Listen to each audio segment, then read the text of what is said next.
Hey, Scott, you can go if you want. And good evening and welcome. It is time for ladies softball. My name is Scott Harrison, and we are in Weslaco, Texas. And tonight it is going to be the Lady Panthers of Weslaco. They are 1-0 on the season, have a victory over Sherryland Pioneer, also won all their scrimmages, and they're taking on the Mercedes Tigers. Not sure of their record. We were not able to get it, but I believe this may be their first game, at least looking at Max Preps, that's what they said. And tonight, Katia Reyes is going to be pitching for the Lady Panthers. And coming up to bat is going to be, of course, Mercedes, the visitors tonight. They're located just down the road here from Weslaco. And starting out for them is going to be Casady Rodriguez, and she is the second baseman. And we get underway, and our first pitch is in there. And again, it's good to have a strike to start the game. Maybe that's a good omen for the Lady Panthers. Of course, last night we brought you basketball, and unfortunately the Lady Panthers basketball team was eliminated from the playoffs in the area round. We'll talk more about that as the night goes on. But we have a second pitch, and it is going to be a ball. And again, we've just come on the air, so we haven't had time to give you the starting lineups. We'll kind of give them as we go tonight. It's good to be here on K-West and YouTube. And also a nice night tonight. Got up into the 80s today. Swinging at a high pitch. It is going to be a 1-2 count. Again, the softball field located right next to the football field. Sorry if I'm a little bit hoarse tonight, but again, a lot of action last night. And a swinging strike. So there is one out. And that is a good start for the Lady Panthers. Now coming to the plate, it is going to be Bridget Sanchez, and she plays catcher for the Tigers. Again, 7 innings here for these baseball games. And first pitch to her, also a swinging strike. Like the style so far of what I see from Reyes. Challenges her hitters, but doesn't throw anything down the middle. A little bit maybe inside, a little bit up, but got a swing at it. Now that was a high pitch that time. So the count goes to 1-1. Again, Sanchez, the catcher.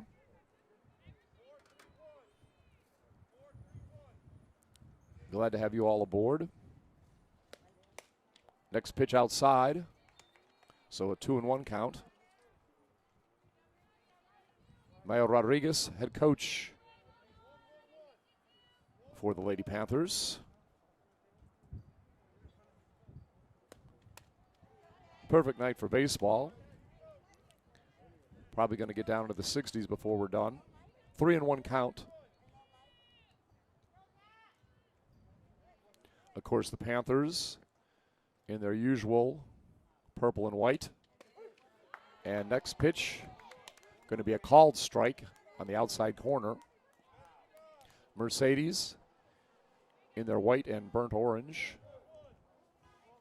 Both teams, of course, want to get off to a good start this season. And that's a swinging strike, strike 3. So Reyes strikes out the first 2 batters she faces on swinging strikeouts. And that will bring up the third batter for the Tigers.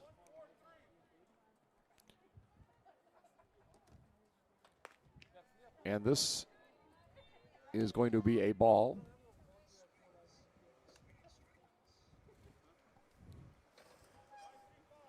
And at the plate right now, we have Angelique Rangel. And Rangel will swing away. Tiger's not afraid to swing at pitches. It's 1-1.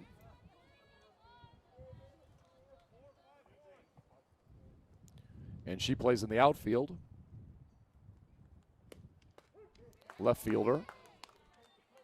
Another called strike. So 1-2. We'll see if Reyes can strike out the side. takes her time at the mound. Pitch is low and outside. Even count 2-2. Again, a perfect night for baseball.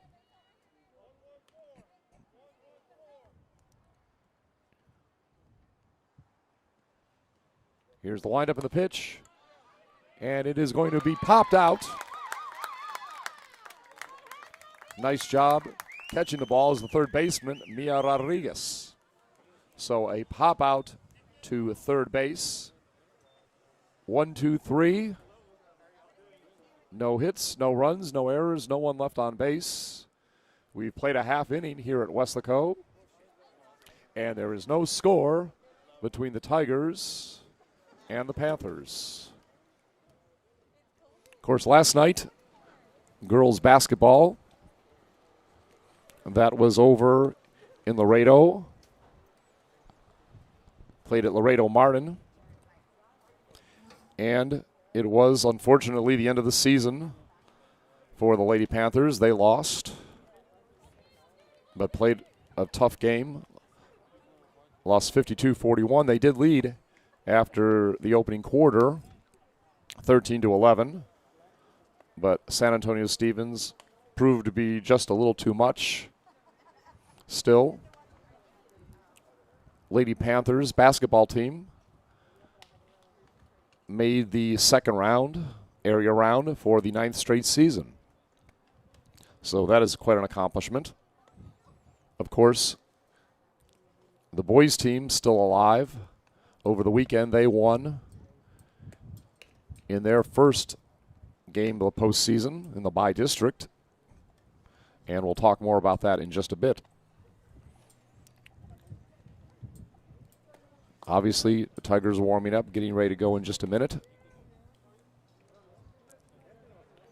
And pitching for them tonight, Aramari Pareles. We'll see if that's it. No, again, that was just someone coming up to the mound. Actually, the pitcher is going to be Clarissa Rizzo. So Rizzo will be their pitcher tonight. And getting ready to lead off will be Lily Torres, who plays second base for the Panthers. Bottom of the first, no score. Mercedes went down 1, 2, 3. First two batters struck out. Other popped out to third base.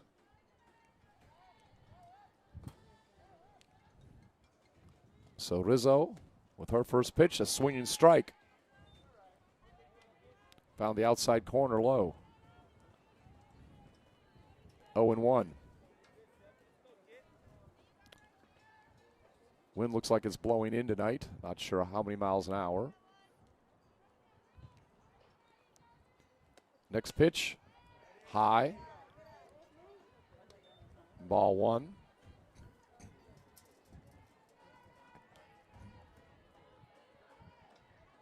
Again, we'll talk about it in a bit, but boys basketball coming up on KWES on Thursday night. Tip-off 7 o'clock will be in Corpus Christi. We'll give you more information during the game. Fouled away, 1-2.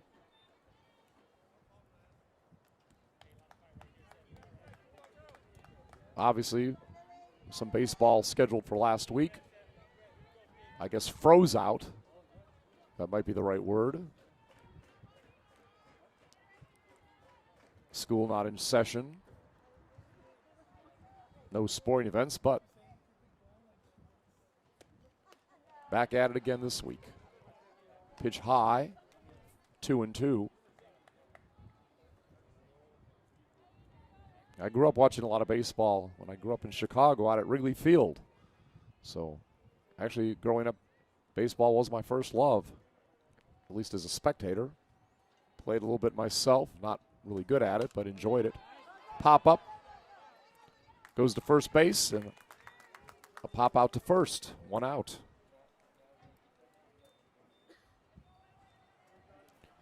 So that will bring up the second batter. third baseman, Mia Rodriguez. She, of course, caught the pop out that ended the first inning, top of the first. Now coming to bat. Again, Rizzo, by the way, is a sophomore.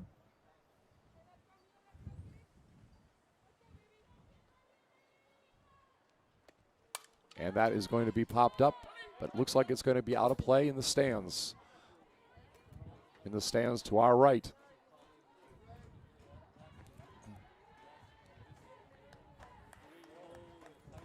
Yellow baseball, very easy to see.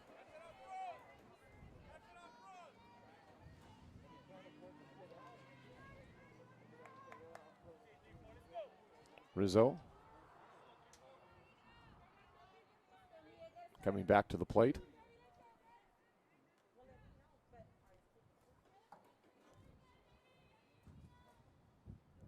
Here's the pitch. Swing. 0-2. So Rizzo ahead of the batter.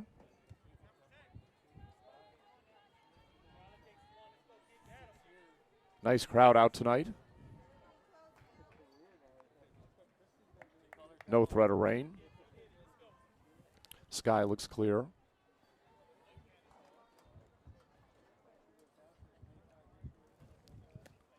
Next pitch high. 1-2.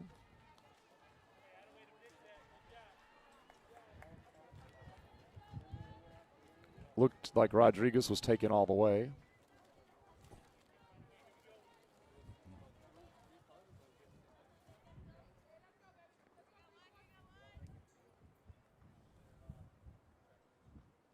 Next pitch, hit toward the outfield, going to find the gap.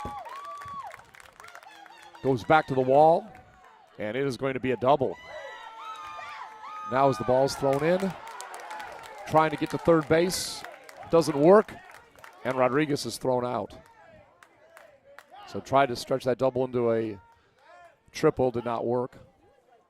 And that is the second out of the inning.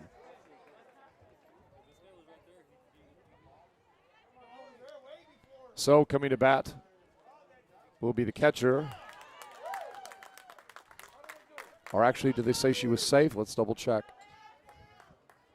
All right.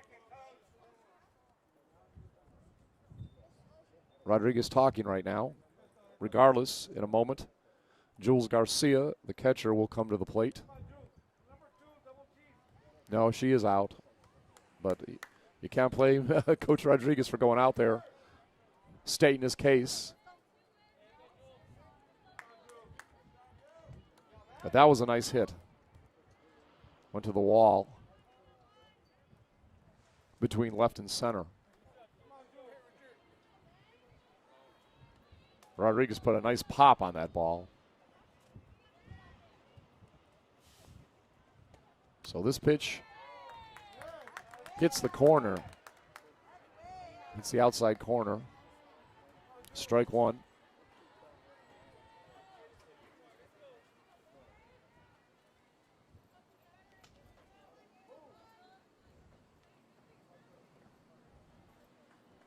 Garcia also batting from the right side, righties. And she puts power on that ball to the gap again. Similar area. And she hit it so hard, and maybe a little hesitant after seeing the previous batter out. She stops at first. Really, it was hit so hard and went to the outfield so fast. She really did not want to try to leg it out into a two-base hit. So with two outs, designated player comes up, number 10.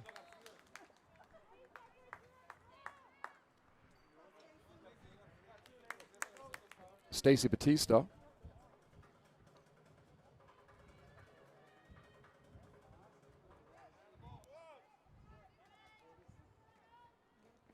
Stacey takes a big cut at it and misses. She was looking to get into that gap too. So that's strike one. I love the Panther eyes up out on the scoreboard. Of course, every time I go to the zoo, I'm always a big fan of the big cats. So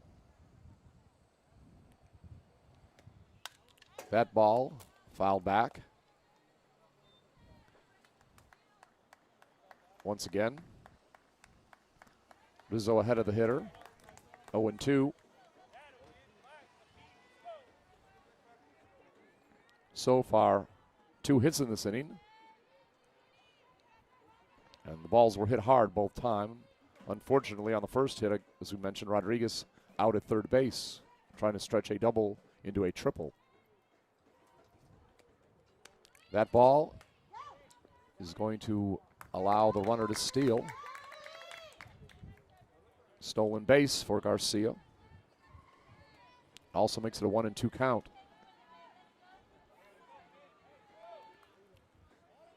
So we see some aggressiveness on the base paths.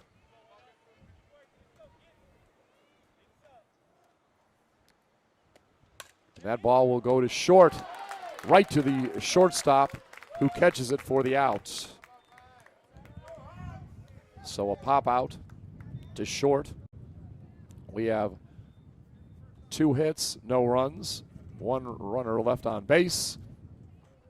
We've played 1 inning of play, and there's no score between the Lady Panthers of Weslaco, the home team, and the Lady Tigers of Mercedes. Of course, night game. I think the sun is setting right now, about 6:30 at the evening.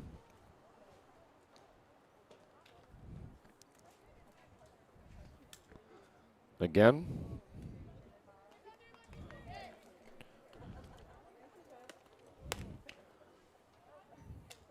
first inning saw some, I guess, is it good metal on the ball? When I was growing up, it was good wood on the ball, but yeah, that has changed. And if that is any foreshadowing, we might see some good hitting tonight from Weslaco. Only time will tell.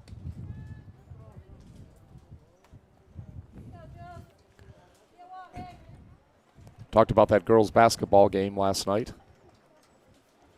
The Falcons, who won over the Lady Panthers, will now play the Laredo United Longhorns, who defeated PSJA North, I believe, last Wednesday, 70-55.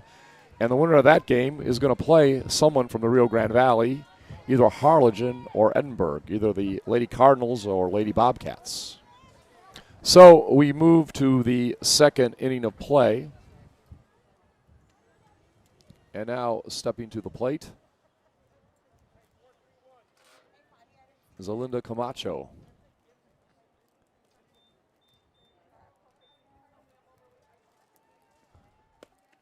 And first pitch is low. Or actually is a strike. All right, hit the corner down low, so strike 1.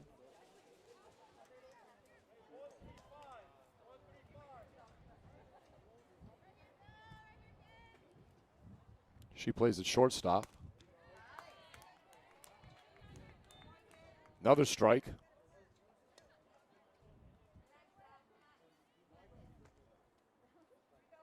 Correction, she's third baseman. I'm sorry about that. Got to get my numbers down. It's been a while since I've done a baseball game. Playing the 5 position. And out on 3 pitches. A swinging strikeout. So already 3 strikeouts in the game for our starting pitcher. Nice job so far by Katia Reyes. And now a swinging strike as stepping to the plate. We have Krista Garza. Actually, Claire Garza, I believe. Count now is 1-1 after the ball.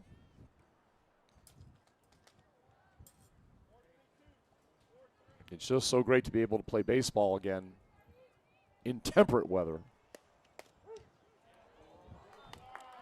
And that caught the corner. I'm telling you tonight, Reyes is hitting the mark. She is finding her spots, all different parts of the plate. Very impressive. I'm extremely impressed early in the season like this. And that is a swinging strike. Another strikeout. 4 already, and we're not even through the second inning. Will she strike out the side? We'll have to wait and see. Now coming to the plate.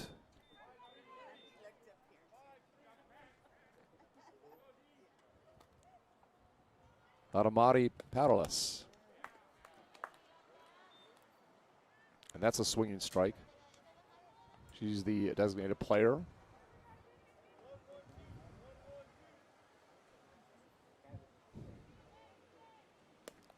And that's a foul. Of course, we've got Alex up here working the scoreboard. Alex, is it just me, or it looks like she's really got good control of changing the speed of her pitches? Yeah, just he'll be kind of like my silent commentator, my silent analyst. He's got his mask on, so, I mean, he's doing the right thing, but he'll give me some hand signs. Hopefully, no bad ones, right? I hope he doesn't get mad at me. No, he's a good guy, and I want to thank him also publicly on the air for the help he does during the basketball games this season while he's doing the good job doing all the stats you see up on the scoreboard. He also gives me, from what the official score does, he yells up to me in the upper deck what the point totals are at halftime. And that's a foul ball, so it's still 0-2. I got to tell you also, this gentleman makes sure that you know how many fouls are up there, but also who had the foul. And, you know, I was off these playoff games this past week, and they didn't put that up there. So sometimes, you know, I was at one school, and we were behind the officials, so it was hard to know who actually committed the foul because they didn't put it up on the scoreboard. But Alex does that all the time. So that was much appreciated this year. And now it's 1-2 after a ball. I always like to give thanks to the people that help me out. I'm always appreciative. You're nothing without your support staff, and, of course, we'll talk about who's here for K-West later on during the game. And that is a slow roller. Gets by the mound, and it's going to be a base hit, I believe. Are you the official scorer, too? So we call that a hit? All right. We'll call that a hit. So no hit. We're not going to have a no-hitter tonight. Or a perfect game. But what a good start. As we saw, the first 5 batters were retired. 3 on strikeouts, actually 4 on strikeouts by our pitcher. And that's another strike. And coming to the plate, Michaela Cisneros is batting.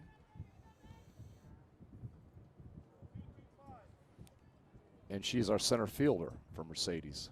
Again, 2 outs. Strike. And she really finds all these different spots. I think she's hit everywhere around the plate. Yeah, all the corners, low, high. Really knows her strike zone. And there you go. Struck out the side, although she did allow a base hit. So no runs, 1 hit, 1 left on base.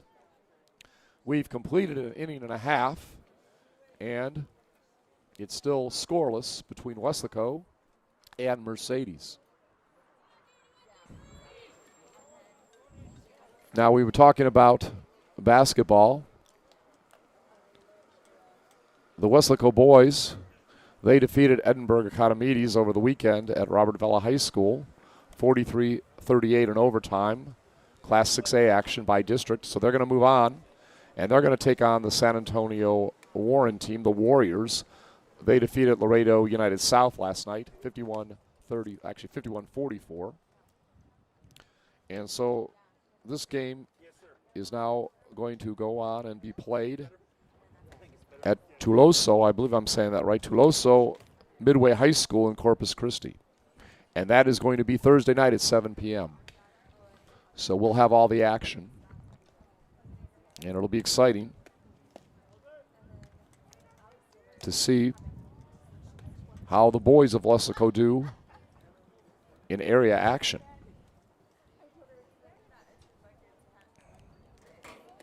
We'll talk a little bit about what they did the other night or their afternoon on Saturday.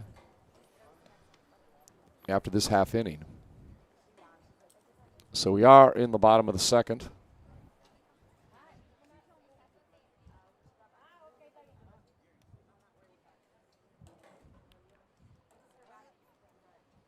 And coming to the plate will be the shortstop, number 5, Lexi Escamilla.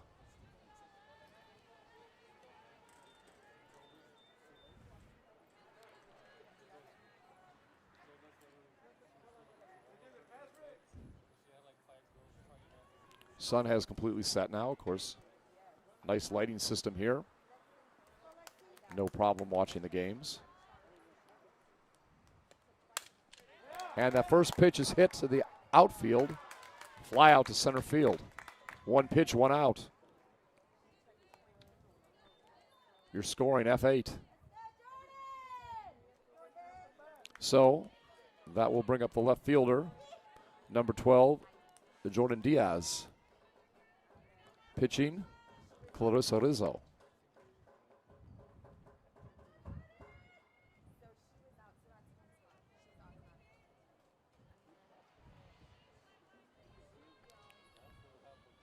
Here's the pitch.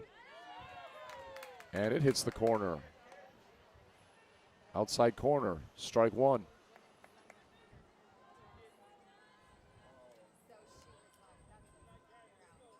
See the football field exactly next door.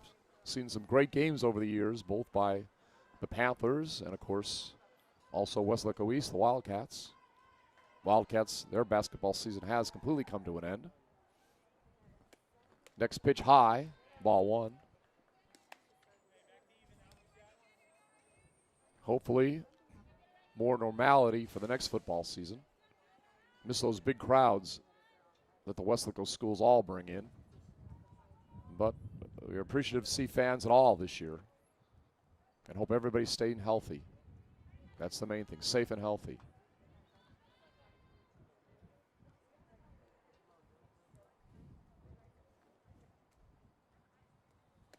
Next pitch outside. Of course, let me also say everybody drives safely too.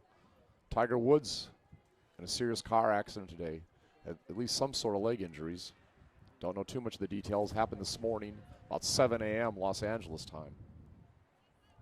I know he was questionable to play in the Masters. I don't think we'll be seeing him there now. 2-1 the count. Diaz at the plate.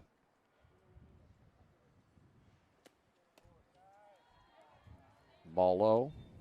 3-1. No walks surrendered so far in this game by either team.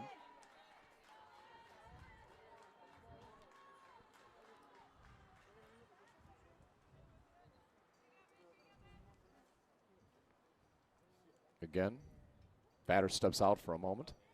Haven't seen much of that either early on. Most people just going to the plate and taking care of business pretty quick. But that's part of baseball. Nothing wrong with that. Baseball a mental game, too, and it worked maybe because that's a ball and a walk, first walk of the game. Jordan Diaz, nice eye at the plate.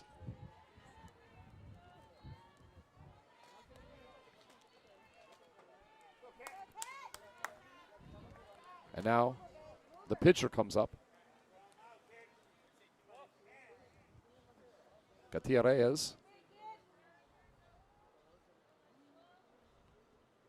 With a runner on and 1 out. And again, a ball. And you can see the catcher concerned about the runner at first base. Fake to throw. Trying to keep her close. Again, Diaz.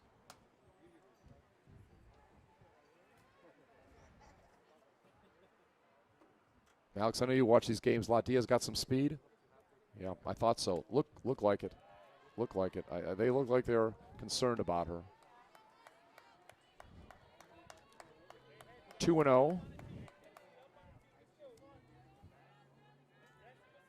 Of course, no one's going to mind if you're a Weslaco fan if get some runners on via walk.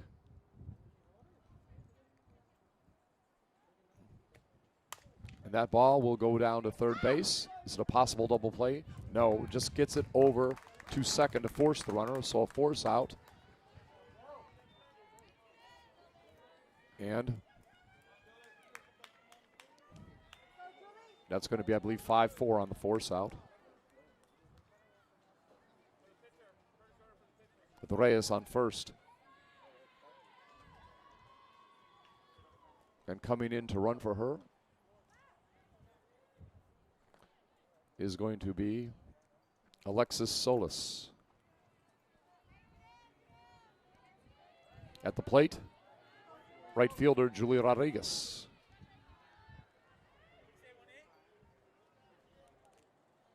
But we were talking a little bit about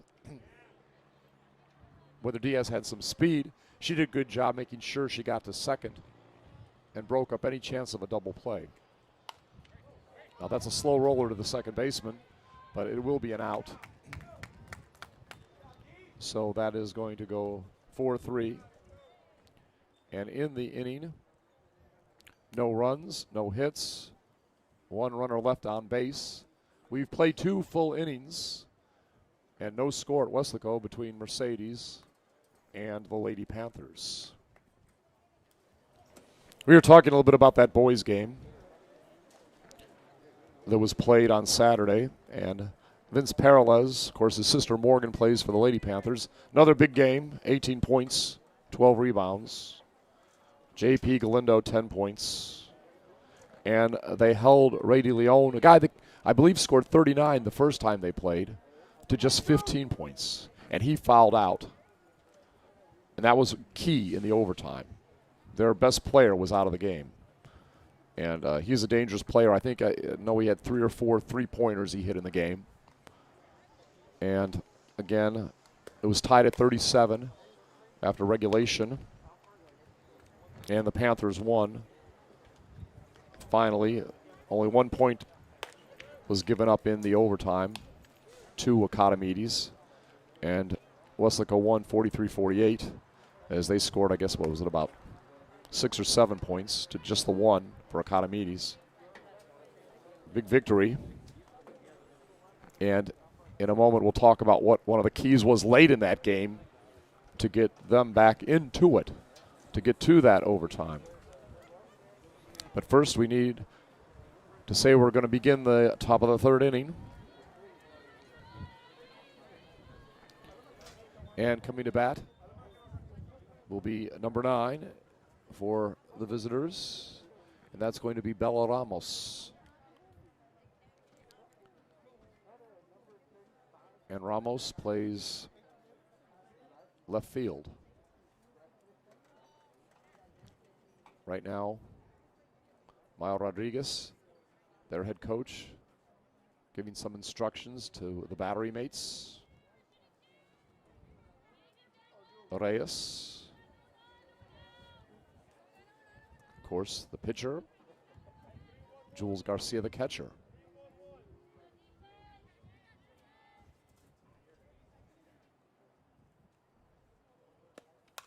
And that's a foul ball.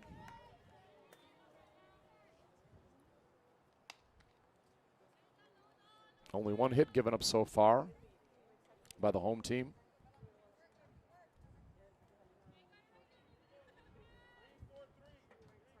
I believe the home team, the Panthers, Lady Panthers, have a couple hits themselves.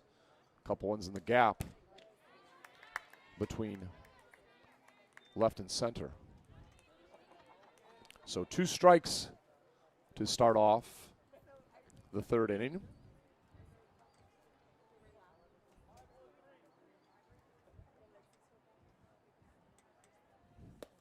And that's a swinging strike, strike 3.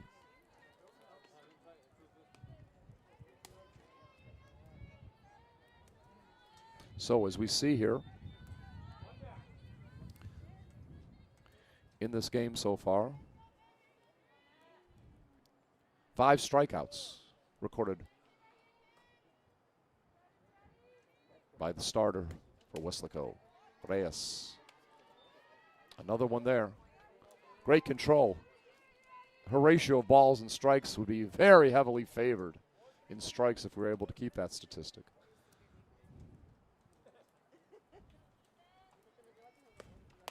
Another strike. You want to do that, Alex? Like he doesn't have enough to do already. Running the scoreboard.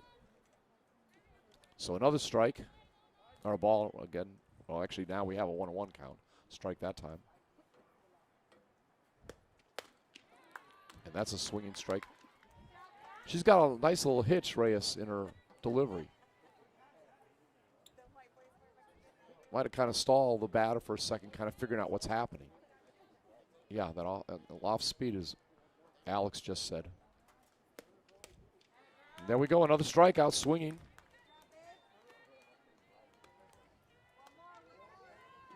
So there you go. She has at least 2 strikeouts in all 3 innings. At least 2 of the 3 outs she's had in each inning has been a strikeout. Yeah. All right.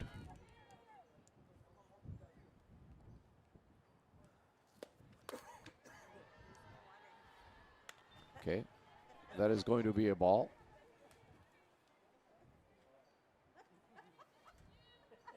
And we're back to the top of the order.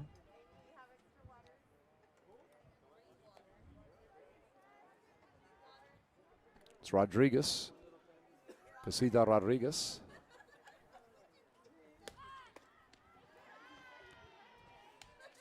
And that's going to be another ball. I don't think she's been that far behind tonight at all. I don't think she's ever had a 2-0 count, Reyes, against somebody.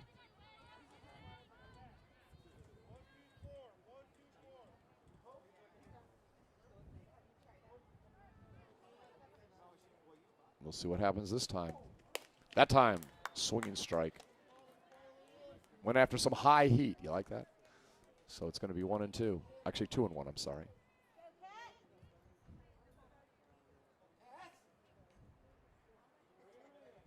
It's a whole different feel when you go from a basketball night when things are so fast moving to a night of baseball. But it's nice. And that's going to be 3-1. And she has not walked anyone tonight. I'm not even sure she's had 3 balls against anyone tonight. Maybe once.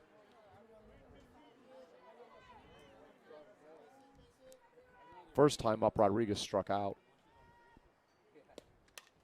That's fouled back. So we have a full count at 3-2.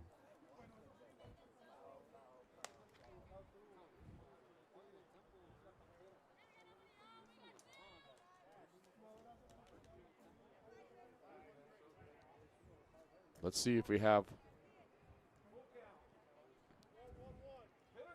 something that tries to nip a corner, a pitch, or one high heat down the middle. Well, she threw it pretty much down the middle that time, but it's fouled off. Left side. She challenged the hitter. And that time, Rodriguez was up to the challenge. Stayed alive.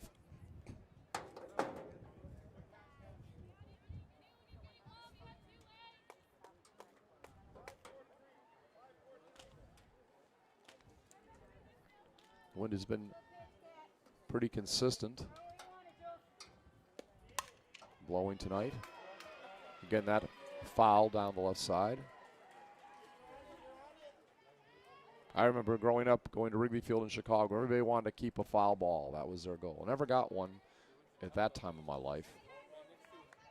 Of course, obviously, at this level, you don't keep the baseballs, but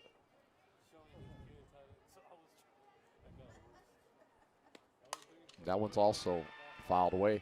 I have to admit, I admire Rodriguez staying alive.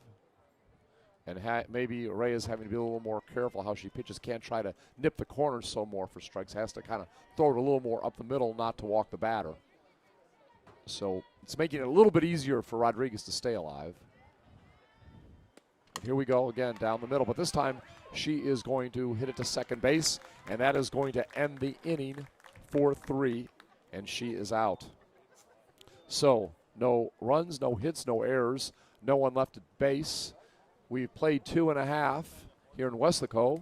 No score between Mercedes and the Lady Panthers of Weslaco.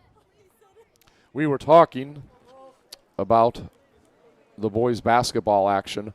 One of the keys late in that game was Andrew Almeida hitting a 3-point shot that tied the score on Saturday at 37-all. And the thing was, he really struggled. I even talked to him after the game. You know, he was really throwing up some long ones that were air balls and just had a hard time. Was working hard out there, don't get me wrong. Hustling on defense and everything. Got in some foul trouble. I remember at one point, I think it was the second quarter, he picked up a couple quick fouls right before halftime. But the young man never gave up. And I think down the stretch he hit a free throw, and then, of course, the main thing, hit that three-point shot. And I remember talking during the broadcast saying that could really be the turning point in the game. And, you know, I don't just say that trying to be a homer. You know I work for K-West, but I really felt that could be a key. And then all of a sudden, you know, we go to the overtime, as I mentioned. I think Weslaco outscored their opponent 6-1, 7-1, something like that. Ray De Leon, their big scorer, had 39 points the first time they met. He fouled out. I think the first time they met, and I'm doing this by memory, Weslaco beat Economies like 59-54. And, of course, this also was a 5-point victory. So, but, again, congratulations to the boys basketball team at Weslaco moving on. And we're going to move on.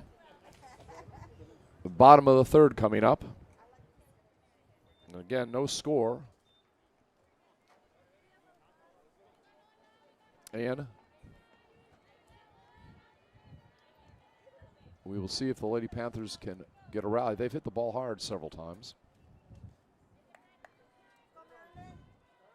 Just not been able to capitalize.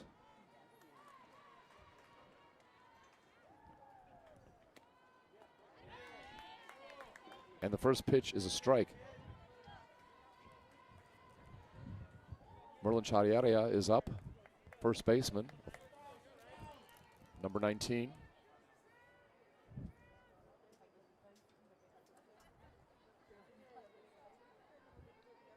Strike. Second pitch high, 1-1.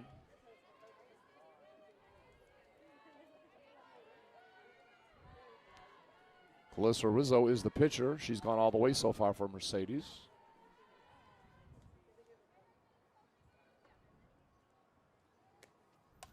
That's going to be fouled back to the netting.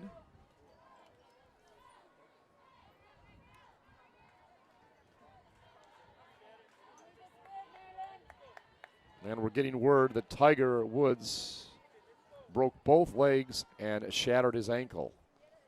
That's what happened in his auto accident this morning in the Los Angeles area. So the report said he's lucky to be alive, so we're glad the injuries for Tiger weren't worse.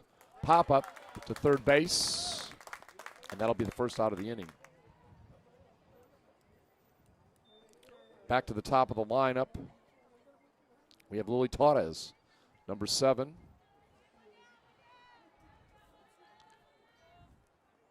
She popped out, I believe, at first base her first time up. This time looks like she's going to bunt. That's what she's signaling. No, gets back into her full stance. A bluff.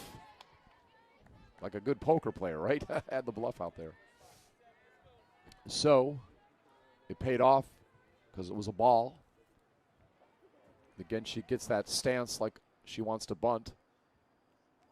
We'll see. Of course, the third baseman, first baseman, everybody playing in the infield now.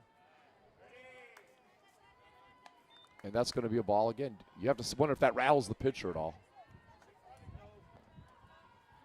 Try to see into the mind of the pitcher.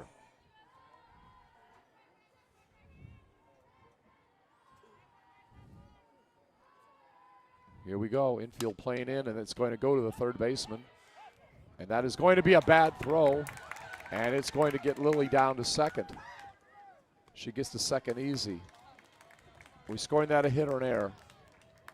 Error, okay. So that will be E5. And gets Lily Torres to second base. And brings up Mia Rodriguez.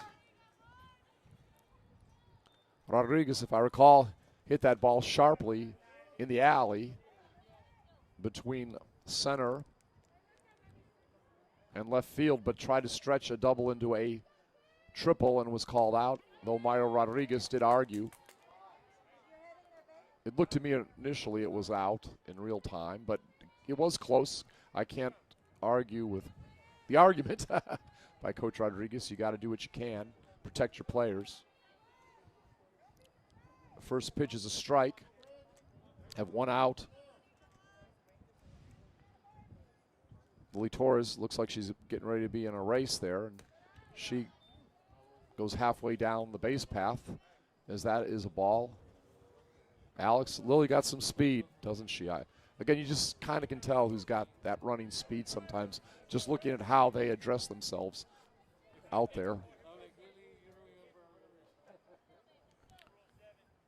And again, it's a 1-1 count.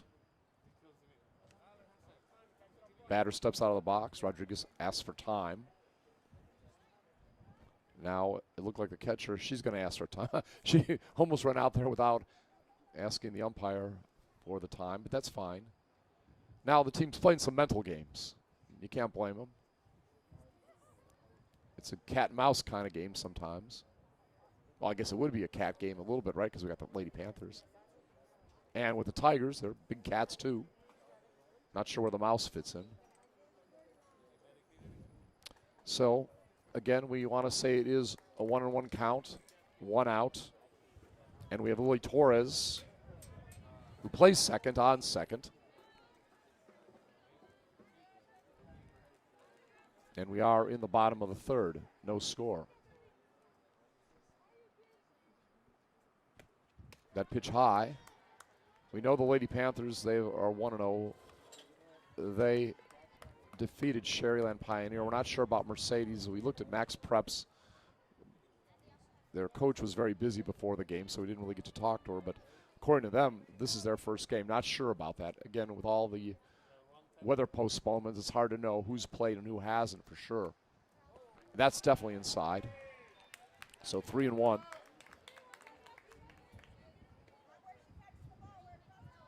And again, Rodriguez getting some instruction from the dugout. Will she try to bunt? That looked like she was thinking about it maybe. No, she'll keep the bat in her hands and she'll hit it up. And it looks like it's going to be it looked like it was going to be a pop out to right field, but instead she's going to get to second. And I would assume because the outfielder did not touch it, it's going to be a double. Outfielder did not touch it. It was a mental error, but it wasn't a physical error. So we are going to give Mia Rodriguez an RBI, and Lily Torres scores from second. Again, a mental error, but since the ball was not touched at all by the outfield, you cannot give an error in that sense. So we know Alex does know how to score a game. In my day, I worked in minor league baseball. I have argued with scores before on calls, but that one was a good call.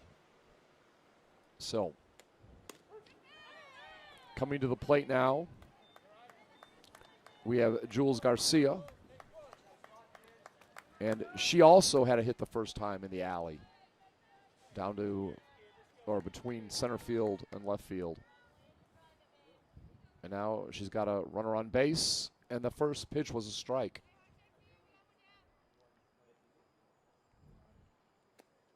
And that's going to be hit down to third. The runner will get over to third, delays her run, but gets there after the batter is thrown out, 5-3. But Batista will advance the runner. I'm sorry, Garcia will advance the runner. Is that a fielder's choice? I mean, excuse me, is that a sacrifice? Okay.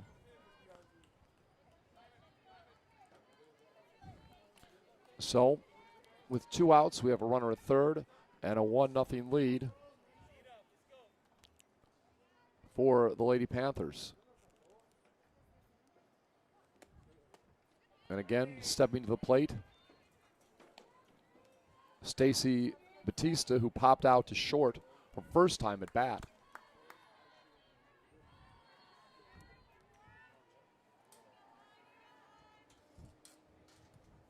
Alex, do we see the runners steal home much in this level? Okay.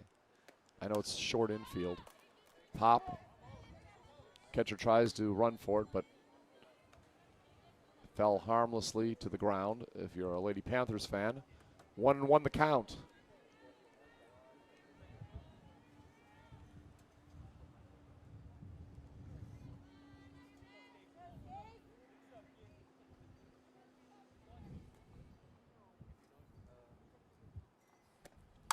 And again, that is going to be smacked to the alley once again, and that is going to score a run. So second double of the game. Big hit by Garcia. Scores a run.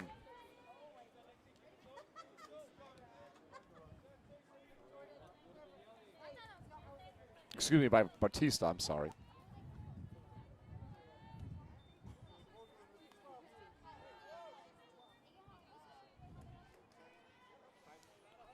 So Lexi Escamilla will come to bat.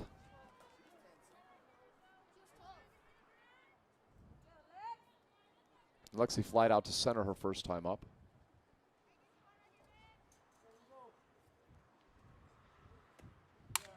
And she is also going to get a hit. And the runner is going to head to the plate, and she is going to score.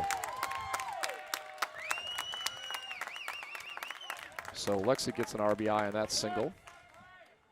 To the left side, left field.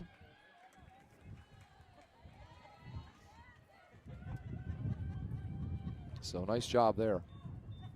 And now we're going to have a conference at the mound, as Weslaco has scored 3 runs here in the bottom of the third to take a 3-0 lead. Nice job there.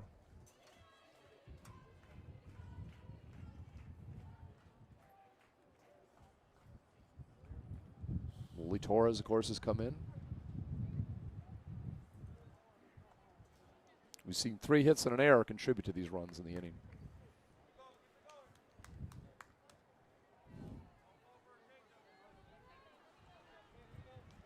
Some solid hitting by Rodriguez, Batista, and also Escamilla, all having hits in this third.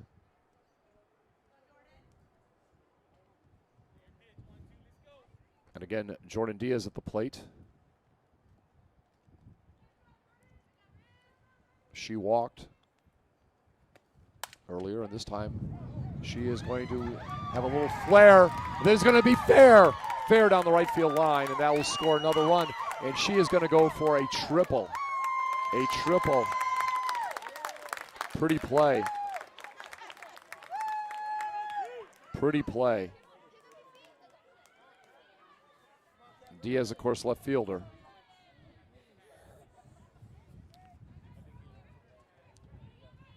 Katia Reyes now the pitcher coming up.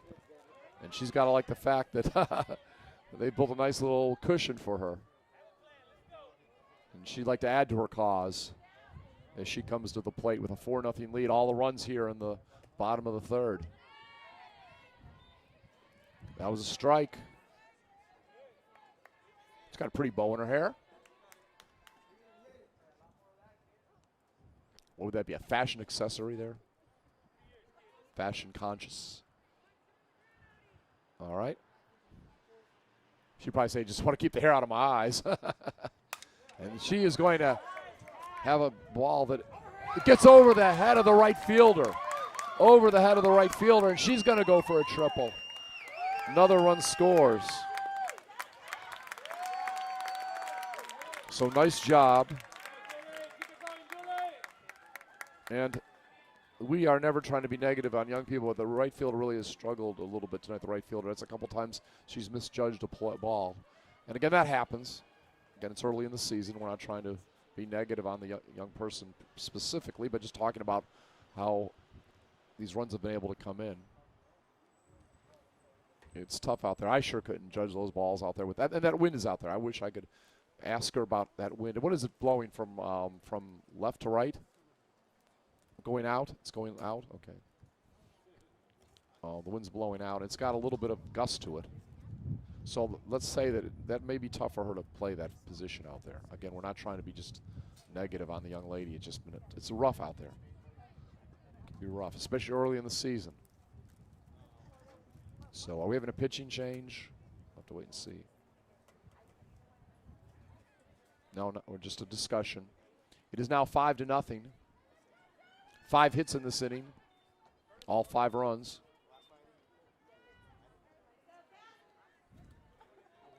Even the pitcher. Is she a pretty good hitter, Alex? No. It looked like it there. I mean, it looked like she hit that ball with some authority.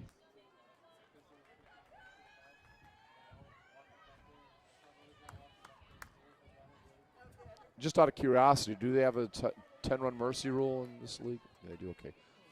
I was just curious. We're not implying that they're going to score 10 runs or anything like that if you're a Mercedes fan, but just trying to learn a little bit about what the rules are of the league. It's been a couple years since I've done a ladies Panthers game. That is fouled back. At the plate, Julio Rodriguez. First time up. Grounded out. Second to first. Rodriguez, right fielder.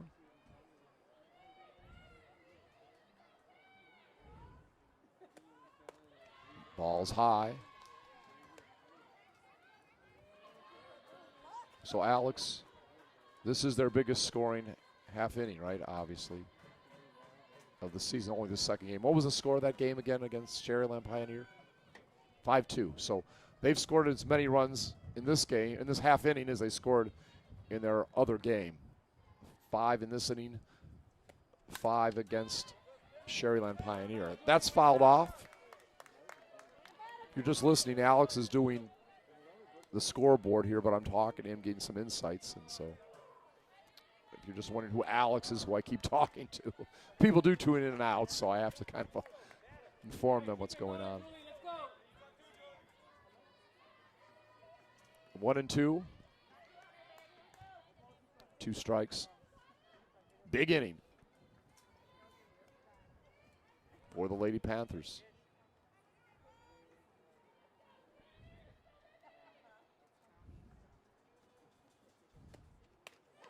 That ball's high.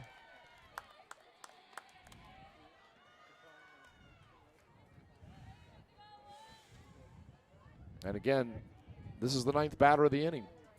They'll bat it around here, but they have batted around.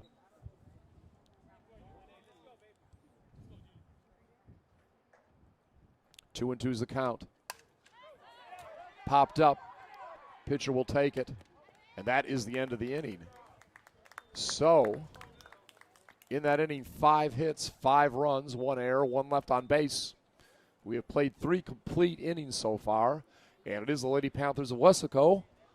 They are leading 5-0 over the Lady Tigers of Mercedes. Well, that was exciting to see everybody bat in that half inning. If you're a Weslaco fan.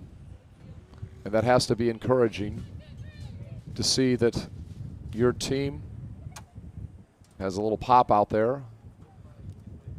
And it's encouraging to see that you have a pitcher that's got a bunch of strikeouts so far. 2 in each of the 3 innings she's pitched. So you're seeing good defense and good offense. Of course, we've been saying that's what we like to see during the basketball games too. I've been saying that a lot already here in the past couple of weeks. But again, this is a lot of fun, and you want to start out the season well.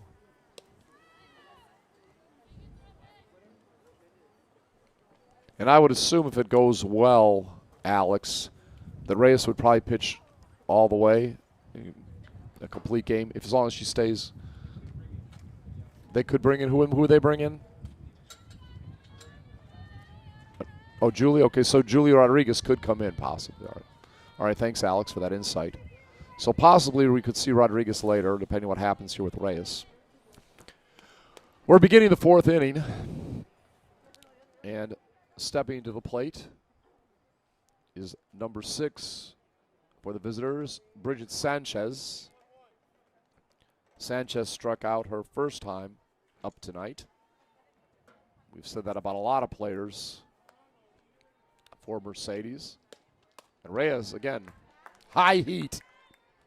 Strike 1, swinging strike. We've seen a lot of swinging strikes.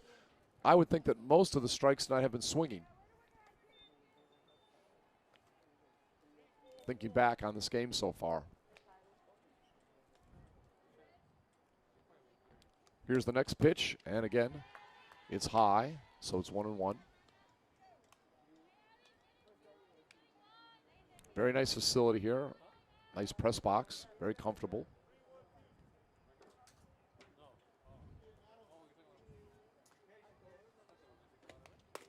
That ball just misses. No, hit the outside corner. For a minute I thought it missed, but that's nice. So it's 1-2. I can only remember maybe once or twice having as many as 3 balls on a batter tonight. Her control has been excellent. That's outside. Evens the count at 2-2. Appreciate everybody enjoying us on YouTube, a K-West production. Again, basketball Thursday night. Boys action out of Corpus Christi, 7 o'clock. Strike, swinging strike. So for the second time, we see a strikeout by Sanchez. And no matter what happens the rest of the inning, we can say that Reyes has had a strikeout in each inning, at least one. 1 out. That's a strike.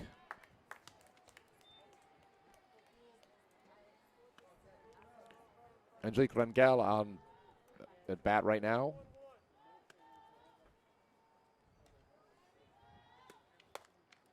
I believe she popped out the first time she was up. 1-1 the count. She plays shortstop. You hear a lot of fans cheering on their teams tonight here. Enthusiastic. That is a bunt attempt that's fouled back. 1-2.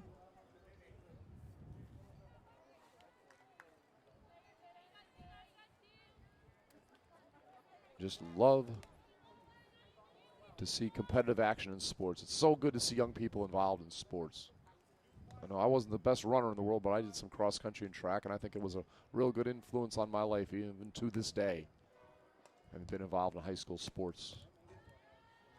That ball is low, 2-2.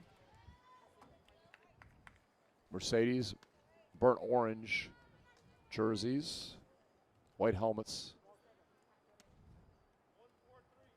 I remember some of their football jerseys, depending on what they wore with that burnt orange color. It was tough to see the numerals doing. I've done a couple of their football games. Remember, that was tough. And that is a called strike. So now we can say that no matter what happens to the third batter in this inning, in each of the 4 innings, Reyes has struck out 2 of the 3 batters. And that's going to win a lot of ball games for you. If, you know, that way, especially on a windy night, we were talking about how maybe the ball is difficult to play in the outfield. If you don't have the ball being hit, you don't have to worry about any errors in the outfield. And that's going to be a strike. At bat right now is Alinda Camacho.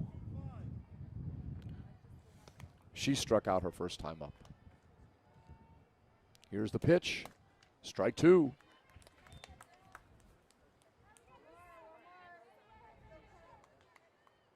And remember, in the second inning, although a runner got to first, the only hit of the game, she did strike out the side, Reyes. Let's see if she can do it for a second time. And she does. Second time tonight, she strikes out the side. So in the fourth, top of the fourth, no runs, no hits, no errors, nobody left on base.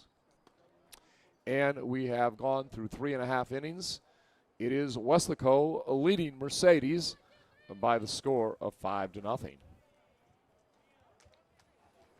And again, we've been talking a little bit about the basketball, the boys in action on Thursday. And again, the school, San Antonio Warren, has not been around that long, the team they're going to play in the area.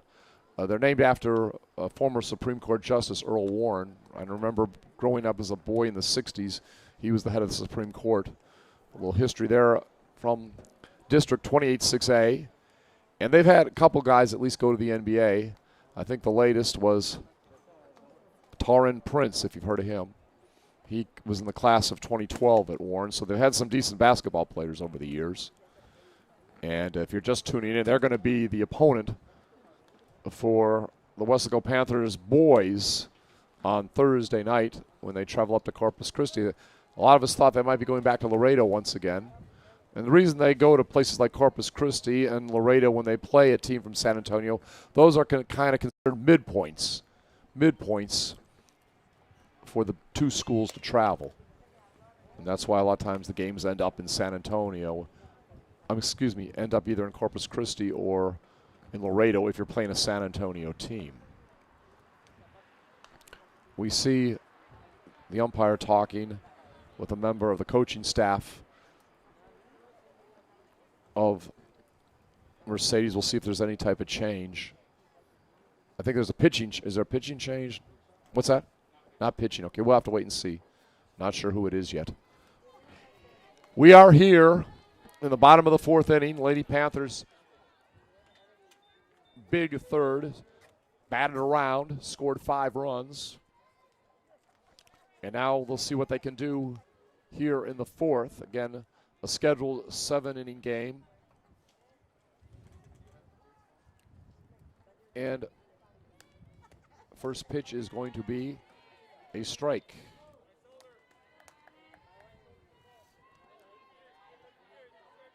Marlene Chavarria up, our first baseman. She actually started off that last inning with an out. Popped up to third base, but then the floodgates opened. And a big scoring inning. So that is going to be a ball, 1-1.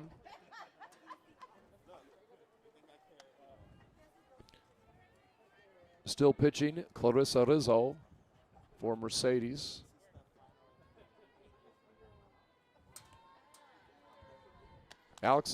Most of the girls for Weslaco, they're righties, aren't they? Just looking at this tonight. Swinging strike, 1-2. Lily, according to Alex here, only lefty that he can remember off the top of his head is Lily Torres. Of course, she is the leadoff hitter. Ooh, that's inside, and that is a called strike. I guess Marlene was kind of crowding the plate. Yeah. So she won't get the benefit of that. It's a called third strike to begin the bottom of the fourth. And speaking of our lefty, here she is. Lily Torres, our second baseman. She got things really going when she got on an error last inning.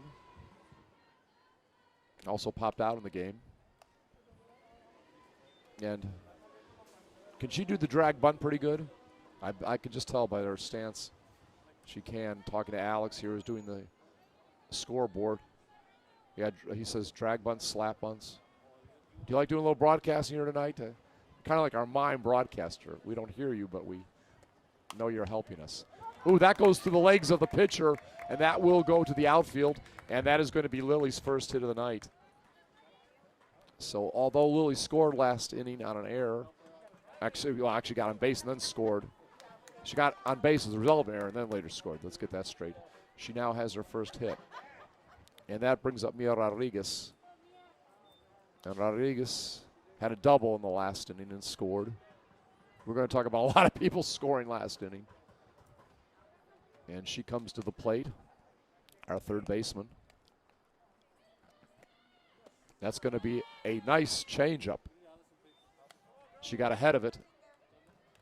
Swinging strike. And she knows she could really pop that ball. Her timing had been a little better. You see her kind of throw her bat up for a second, saying, oh, I could hit that one a mile if I knew it was a changeup. So she'll come to the plate. See if she can move the runner. And she pops it toward right field, and it's a little bloop hit. A little bloop hit that the right fielder or the second baseman couldn't get to. And that will be her second hit of the night. Jules Garcia, the catcher's next. And she, of course, has had a good night.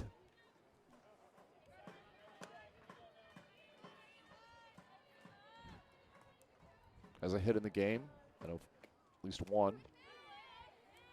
That ball is low. Do they do much double stealing at Weslaco? Actually, it was a strike. I apologize. It was a strike. Yeah. Do they do much double stealing, Alex? All right. Not much double stealing, he tells us. So it is 0-1, one out.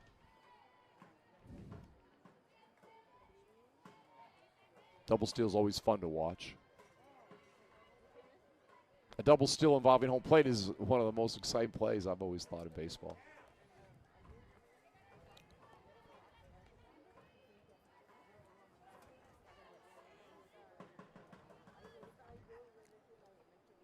Here's the pitch, and it's going to be popped up. Second baseman will have it. Runners cannot advance, and that will be the second out of the inning.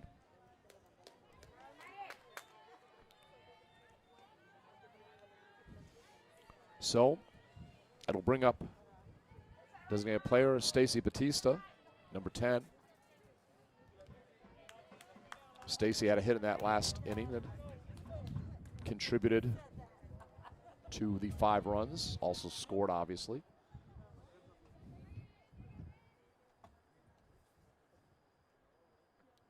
Popped out to short her first time.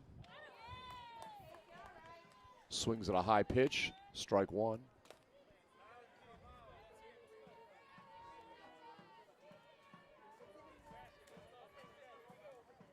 Fans very vocal. We can hear them tonight, of course.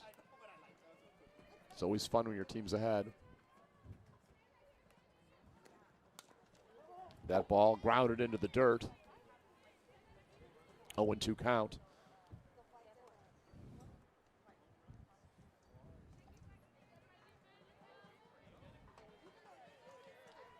Mercedes is about 10 miles down the road, right? To the 5 miles? 5 miles to the east. I know they have a big shopping center, outlet center over at Mercedes. One of the things they're known for. Again, I've been to their football facility before, a very nice facility. Pitch is high and outside. 1-2.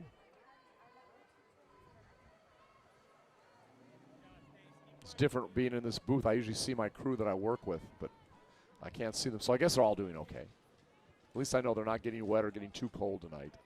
That's always good news. Val and Vinny. And that is going to be popped to center field. Going to go over the center fielder's head. And we are going to have at least 1 run come in. We're going to have 2 score. It's going to be a double. And going to score 2 runners. So a nice hit to center field. Alex, have you seen a lot of home runs in here over the years? Yeah, he said, Alex just said over the years there's been some good home run hitters. And now a trip coming out to the mound. Again, 7-0 now the score. 5 runs in the 3rd inning, 2 here in the 4th. So again, we're going to see what is going to happen, and I believe we are going to have a pitching change. We will see what happens.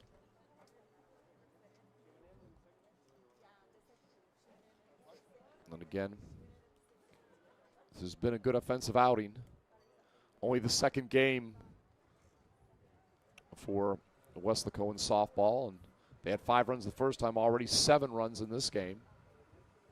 So making the most of, and they've looked pretty good defensively too. By the way, the manager, or I guess head coach, we should say, at high school level, Christy Leal. I worked in minor league baseball for a long time, so I'm used to saying the word manager. But at this level, they're known as head coaches. And we'll see who's pitching in a second. Christy Leal is an alumni. That is what Alex told me. So, all right, that's cool. And she coached here. So we're getting some nice insights tonight. Appreciate it, Alex. And again, we'll see who the new pitcher is in a moment. I think it's number, is it 5? Can you see, Alex? Yeah, she's got that long hair, so it looks like they're 5 or a 3. We'll see in a second. Okay. And in that case, okay, it would be Rodriguez.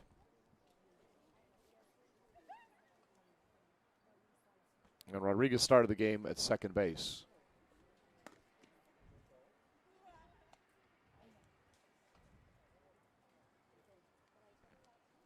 Cassidy Rodriguez is now the pitcher.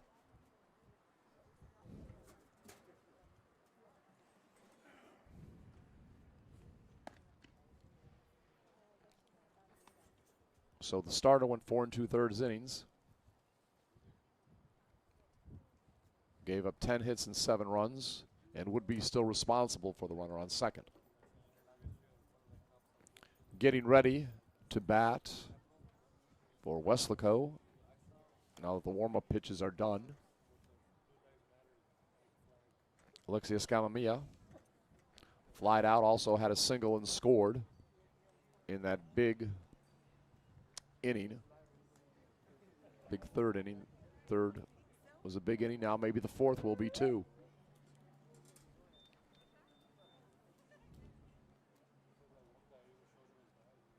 Again, there is a 10-run mercy rule, I've been told. So, how many does the game have to go a certain amount of innings before the mercy rule goes into effect?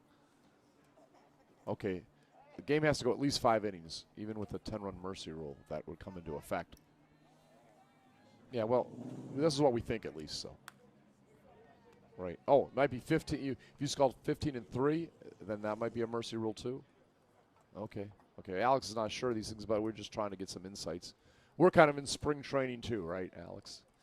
Our first game of the year, at least from a baseball or softball standpoint. And I'm sure I'll call softball baseball a couple times this year. I don't mean to, but it's a natural mistake as much baseball as I watched growing up. Lexi at the plate and off to a good start as the new pitcher as she gets a strike on her first pitch, the reliever coming in.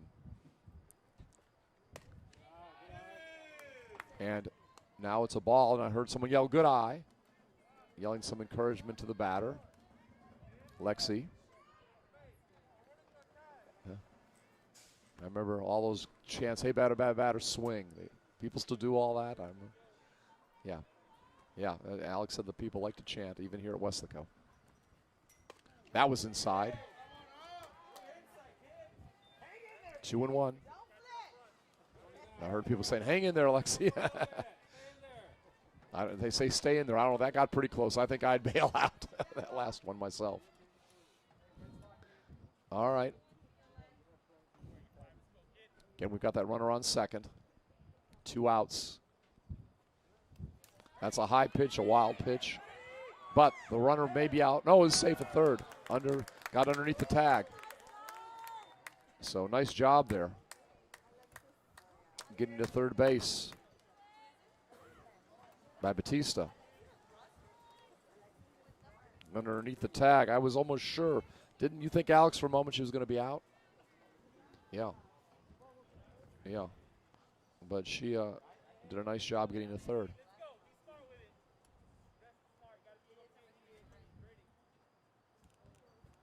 And there's the pitch, swinging strike.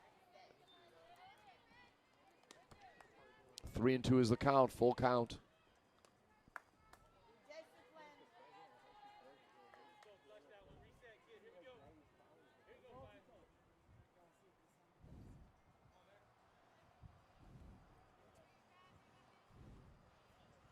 So we get ready, the pitch, and it's going to be a ball, a walk.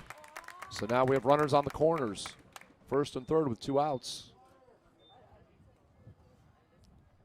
Jordan Diaz coming to the plate. Had a triple in the last inning, also walked in this game. Scored in that last inning. Diaz, left fielder.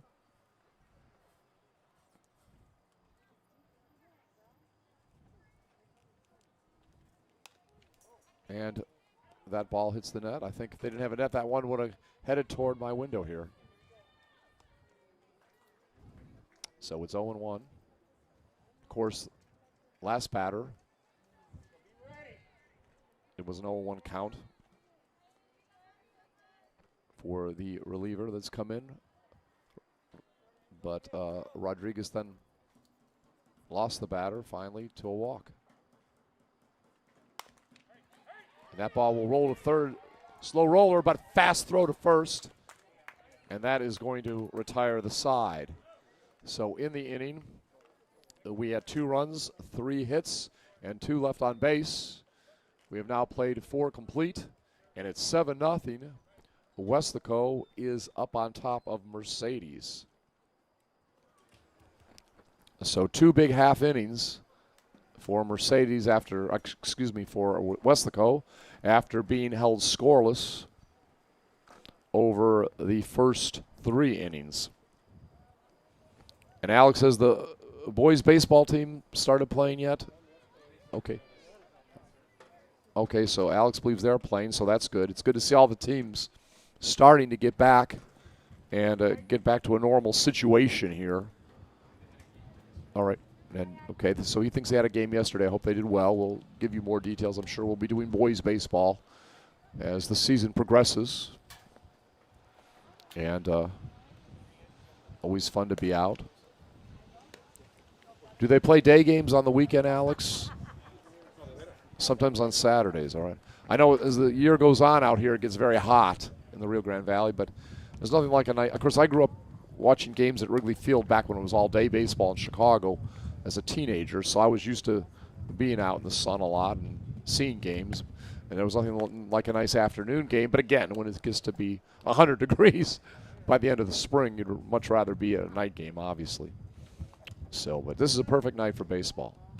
Absolutely, absolutely gorgeous. And I think we have a new pitcher, don't we?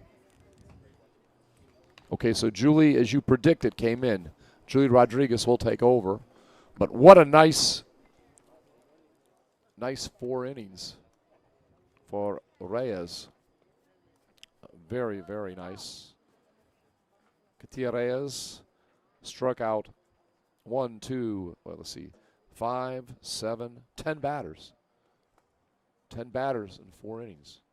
Only gave up 1 hit. So nothing wrong with that. Fine performance. Struck out the side last inning. So again, we give her a lot of credit for a fine job as pitcher tonight. Again, Katia Reyes going the first 4 innings, not giving up a run, striking out 10, and only allowing 1 hit. And did not walk anybody. Maybe once or twice, got up to 3 balls on a batter, but not very often there. Very good control. And this is the first pitch here in the 5th inning. And it is going to be a ball. And batting right now, I believe it's Caitlyn Garcia.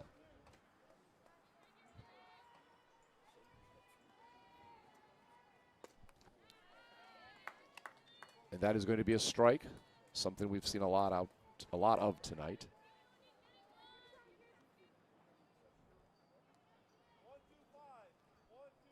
Garza has struck out in her 1 at bat tonight. This time it's going to go down to second base. Second base can't quite get it. The second baseman can't quite get it. It goes into the outfield. It will be a hit. But a good effort, just couldn't quite get there. That was Lily Torres. Couldn't quite reach it, but hustled. So leadoff single. Only the second hit of the game for the visitors.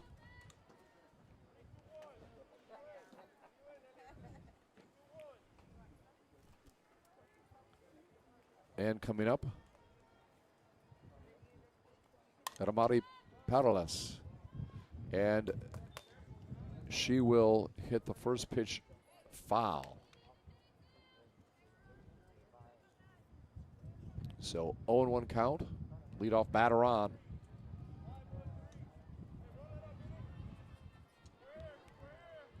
And my apologies to Garza. I was trying to write down the lineups really quick. Or actually, first name is Clarissa, not Claire, so apologies there. Roller to third base, and they get the force at second. 3-4. Actually, I'm sorry. 5-3. 5-4. Again, I'm getting my numbers down. It's been about a year since I've done baseball, so got to get all that. Got to get all those numbers. I can't do it as quick as I used to right away. It'll take me a game or two. But that was a 5-4 out, fielder's choice. It's hard when you do two different sports on two different nights. You know, you have to, just a whole different deal. But it's fun. It's fun.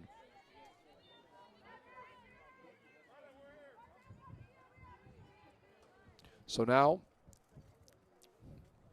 coming to the plate, Michaela Cisneros, center fielder. 2 quick strikes. 1 out. Top of the 5th. Weslaco leads 7-0.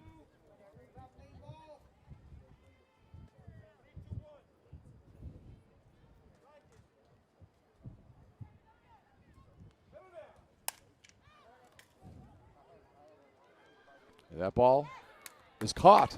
Nice job, caught deep in left field near the line. A nice grab out there by Jordan Diaz. So that is going to be 2 outs.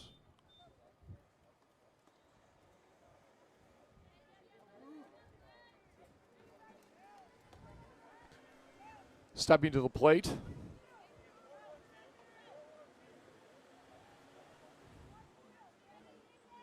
Angelique Rangel. And that's a swinging strike.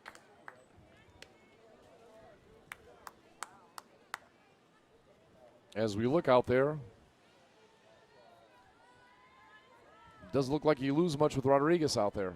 She looks like a pretty good closer.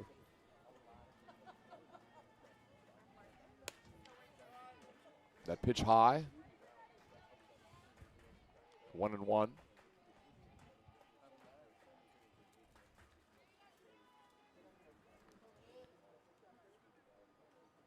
Busy week in sports.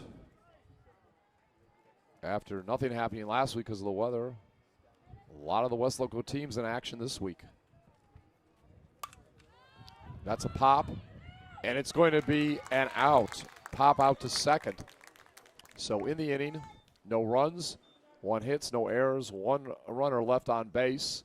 We've played 4.5, and it is Weslaco 7-0 over Mercedes. And again, Mercedes, if they would score 3 runs in the bottom of this inning, that would be the end of the game due to the mercy rule. We'll have to wait and see. But regardless of what happens, it's been a nice performance by them. Everybody, I think, should be pleased by what they have seen.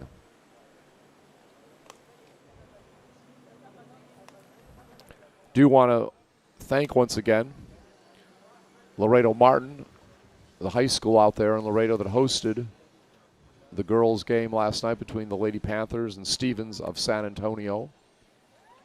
Did a nice job. I didn't realize when I was down in that school that the only boys basketball championship ever in Laredo was at that school back in 1956.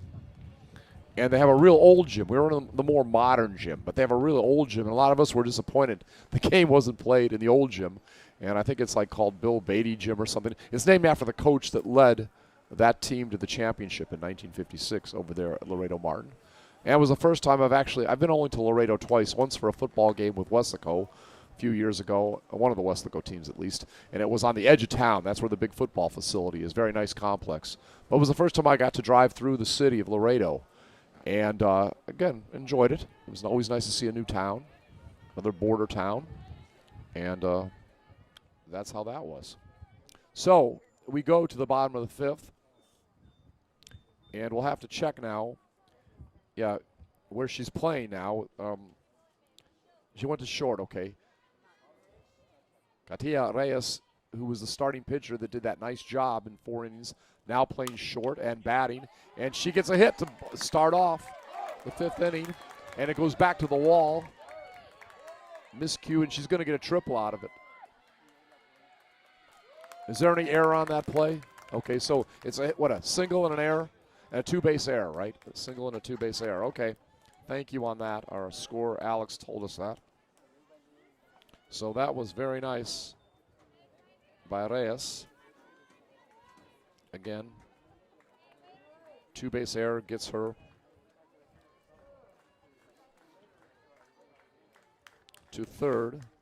She had a three-base hit the last time up, or at least one of her times up, I should say. And she is now 2 for 3 batting. At strike is Julie Rodriguez, who's now pitching, is at the plate.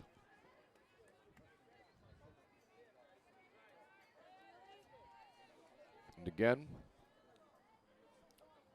Rodriguez 0 for 2 batting. She's popped out and also grounded out. This time, foul ball, left side. 11 hits now for the Lady Panthers, just two. Just two for Mercedes. Each of the pitchers has given up one.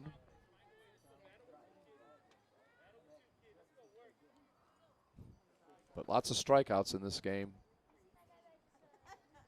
Reyes with 10. And that is going to be a wild pitch, and it's going to score. We call that wild pitch, right? Okay. A wild pitch scores Reyes. And the count is now 1-2. So it is now 8-0. And Weslaco has scored a run in each of the last 3 innings, at least one, after being shut out over the first 3 innings. Scheduled 7-inning game.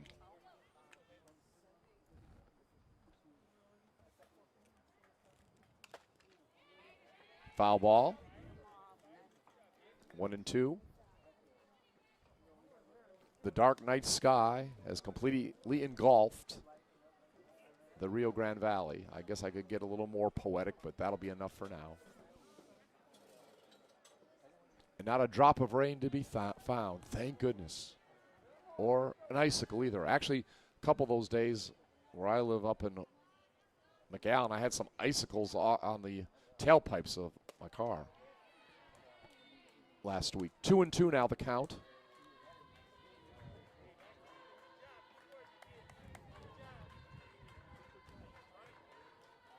Again,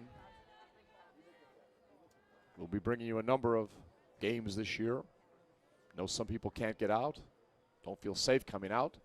Well, listen to it on YouTube. And that was a scorching shot grabbed by the third baseman. Nice play. A nice grab of that ball. That came off like a rocket. So we now have an out.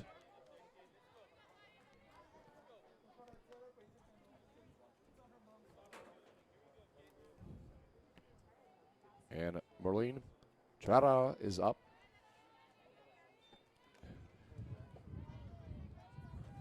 Looking for her first hit tonight.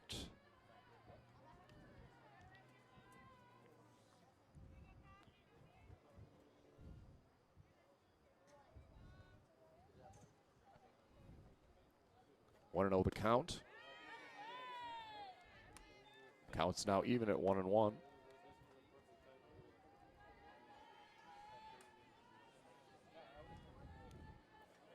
Five runs in the third for Weslaco, 2 in the fourth, and 1 here in the fifth.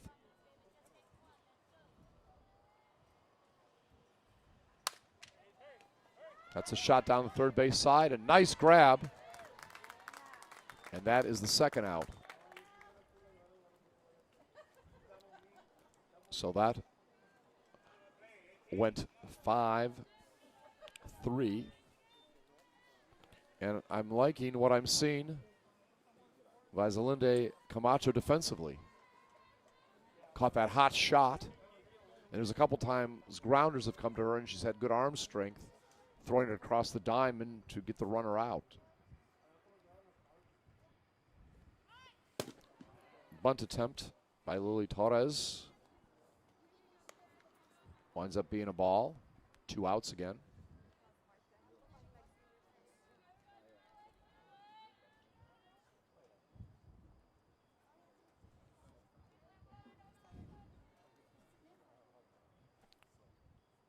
Torres has reached on an air, has a hit, and also popped out. As Alex pointed out very astutely earlier, the one lefty in the lineup for Weslaco.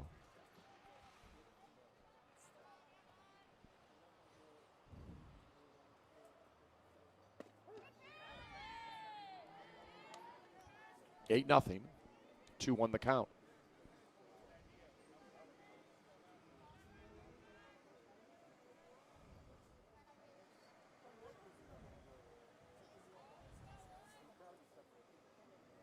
I always like Weslaco's uniforms, of course. I'm an LSU Tigers fan, so I like purple in general. But also, I'm just saying not just because they're purple, but because they always look very classy. I know the basketball teams, I think, in the middle of the season got new uniforms. 3-1 is the count. Catcher comes out and talks for a minute with the pitcher.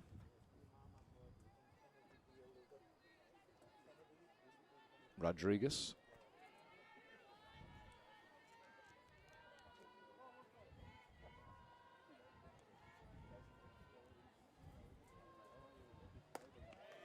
And that is going to be a walk.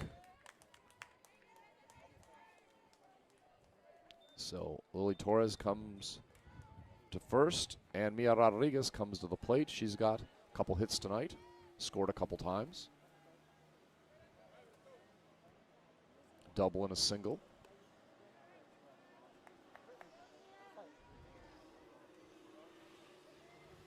One runner on, 2 outs, and swinging strike. Rodriguez looks like she's got some power. We've seen that, too. Now, that's a young lady I could see hitting the ball out. Just a freshman, I've been told. Wow. She's got potentially a good career ahead of her. That's a big foul ball. My car's parked back that way, but I think a little farther. Once, when I was working in minor league ball in Mobile, Alabama, you had to be careful parking the cars. There was a staff parking lot. The Bay Bears were playing there back then, and they were, at that time, the San Diego Padres AA affiliate. You had to be careful where you park the car back there because there were broken windshields. And that's a swinging strike, and that is going to be the end of the inning. So we see another run added by Weslaco. And now, after 5 complete, they lead 8-0. And I remember, talking about foul balls again, years ago, the old Alex Box Stadium, we were mentioning LSU, that's where the baseball team used to play before they moved into their beautiful state-of-the-art stadium. I think it holds like 14,000 people, whatever. It's very large. LSU does very well in attendance on regular seasons. We don't have COVID as far as drawing fans. One of the top drawing teams in the nation, just like Texas is one of the top drawing fans, the Longhorns. But I remember in the old Alex Box Stadium that you could hit a foul ball, and literally I saw a foul ball go into a train, go into one of the boxcars of a train as it was going by. I thought that was very funny, seeing that. So foul balls can do strange things. I remember years ago being in Pittsburgh at the old Three Rivers Stadium when the Pirates played there before they tore that down and they moved to their new stadium. One time it was a rain delay, and the seat I got out of, a foul ball by Dave Parker, who was a big home run hitter many, many years ago for the Pirates, got wedged in the seat that I had just been sitting in.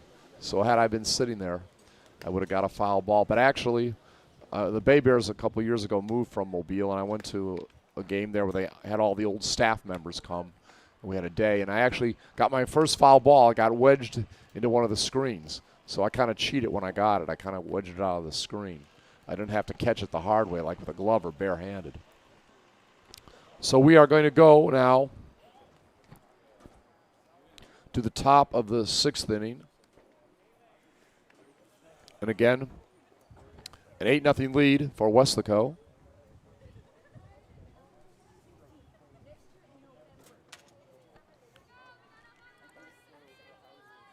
And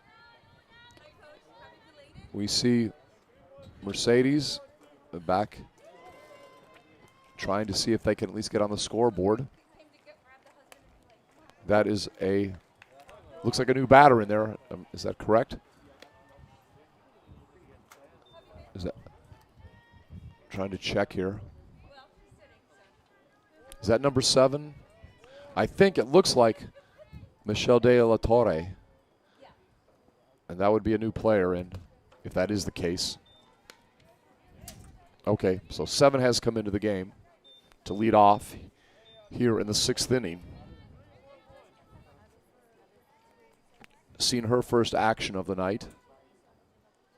Maybe there'll be some substitutions. It's now a 2-0 count, 2-1. I'll try to look up a little bit about De La Torre. She's a freshman. Does play the outfield among what she does with the team. That's a swinging strike, 2-2. Julia Rodriguez beginning her 2nd inning of relief.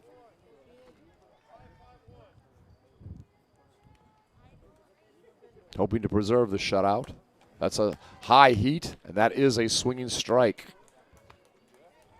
So there we go.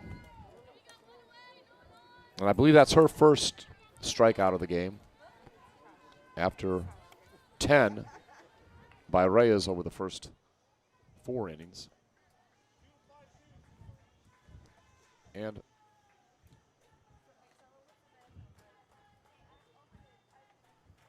coming up, let's see if we have another new player in.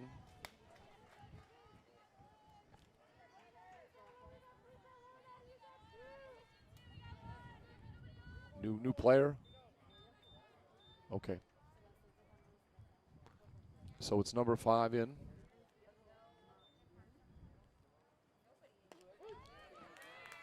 Oh, and 1 count.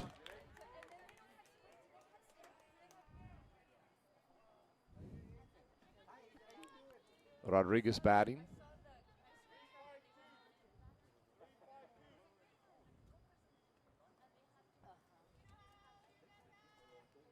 And she is struck out and grounded out.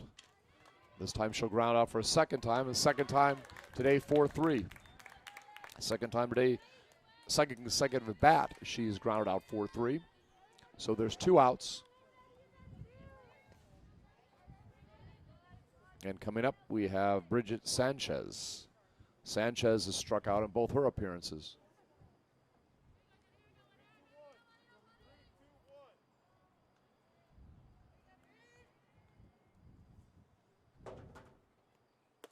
If they're able to preserve their lead, the next at-bat will be the final bat of the night for the Lady Panthers.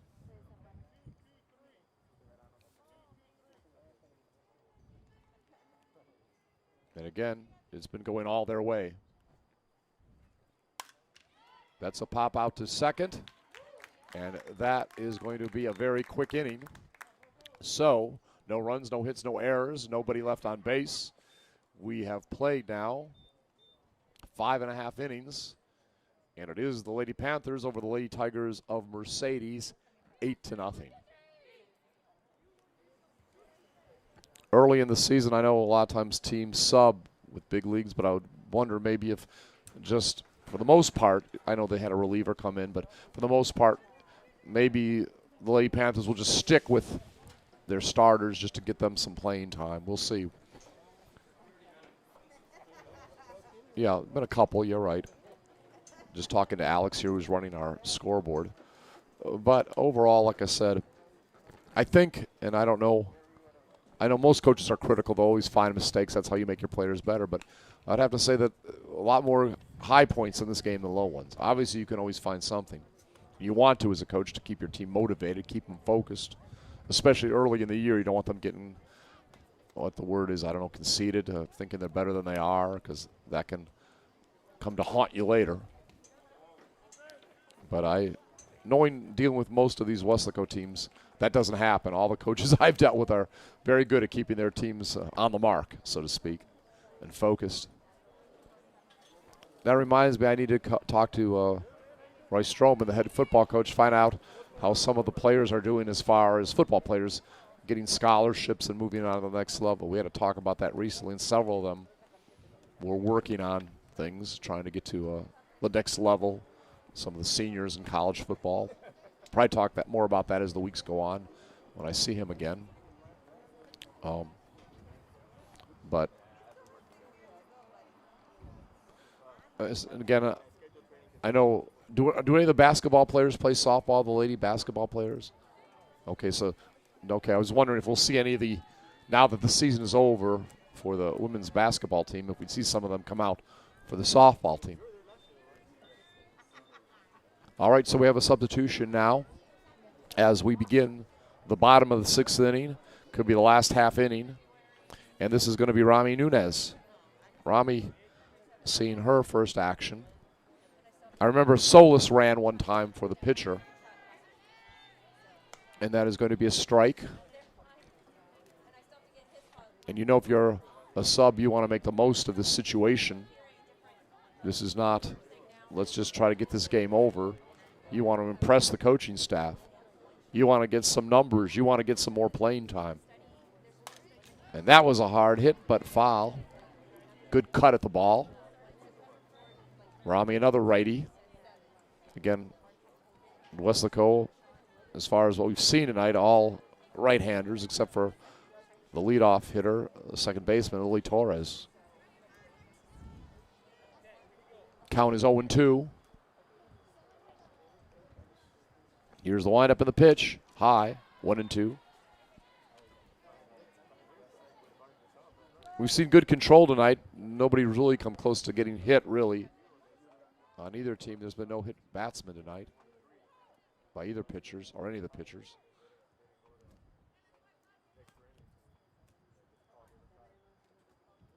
That's going to be a pop-up.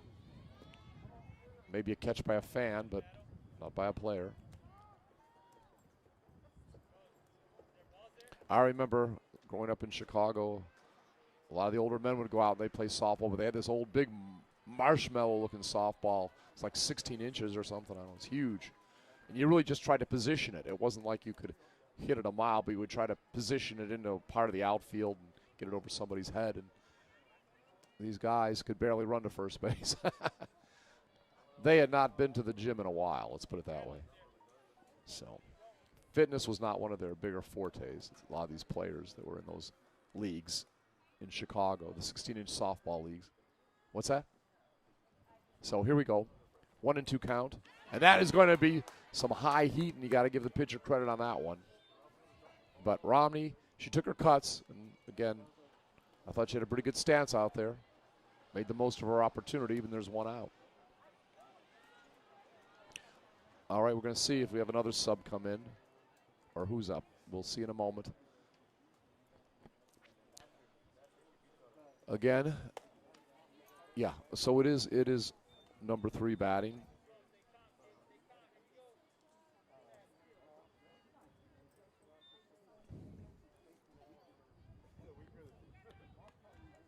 And that would be Caitlyn Garcia. Her first bat of the night. 1 out. Again, this will be the last at bats for Weslaco if they hold the lead in the top of the inning. That will end the game if they do not give up at least 8 runs in the next half inning. The game will be over. It will be their second victory of the year.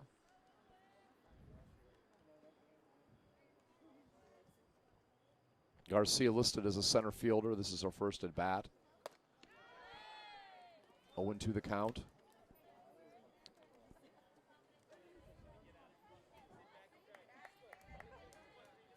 Rodriguez.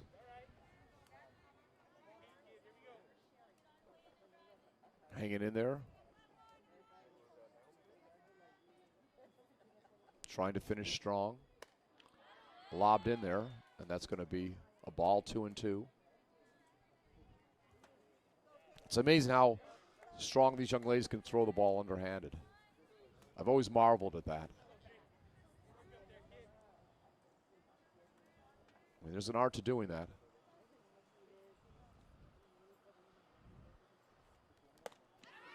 I'm not even sure my body could do that.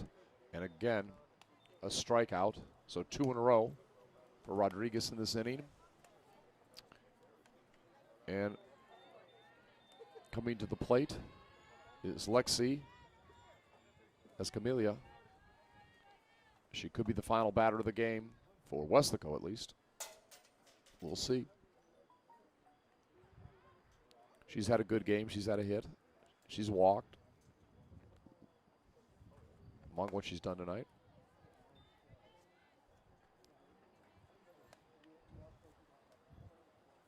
I believe she's walked, had a single and scored, and also flied out to center. That was her first time she flied out.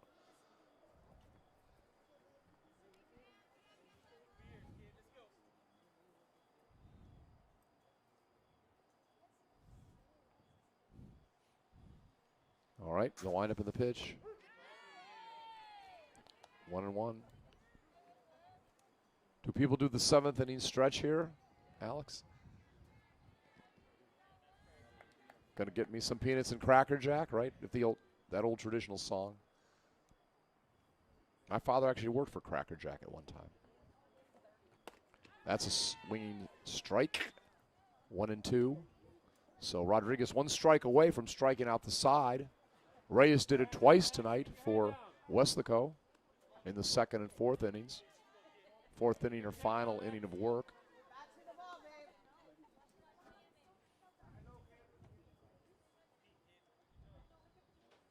Here's the pitch. Ball, 2-2.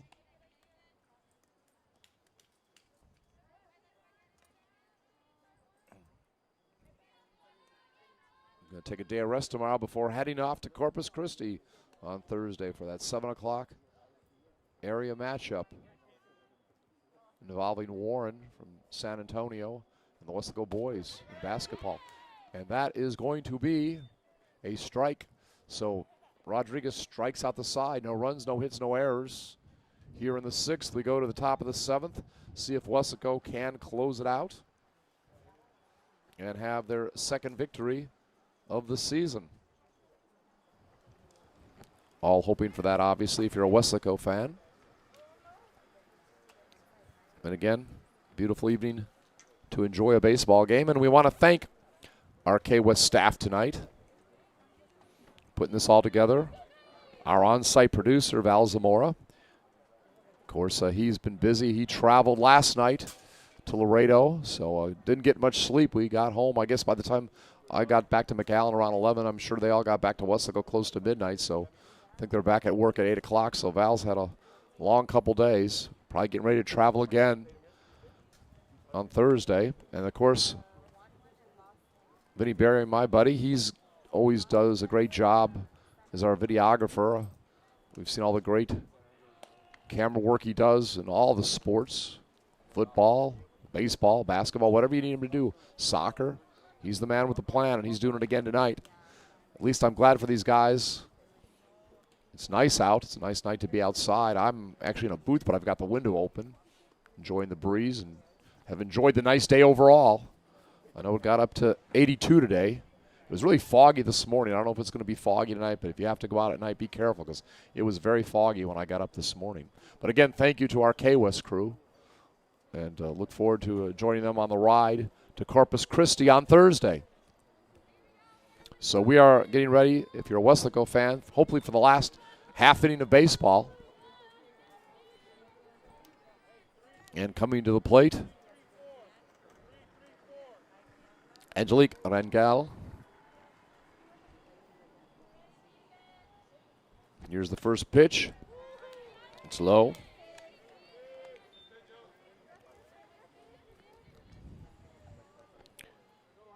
Like I said, baseball is the timeless sport. We never know if we're going to go quick or long.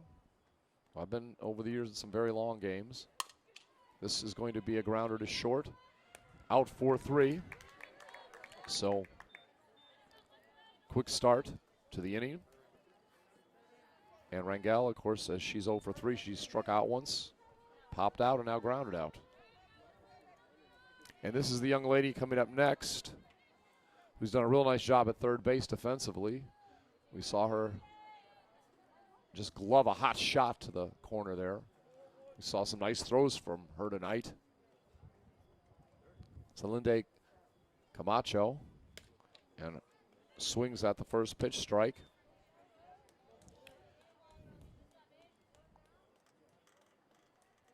She, if I recall, has grounded out and also struck out.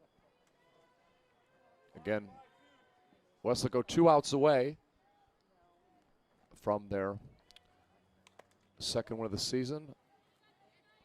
Fouled back.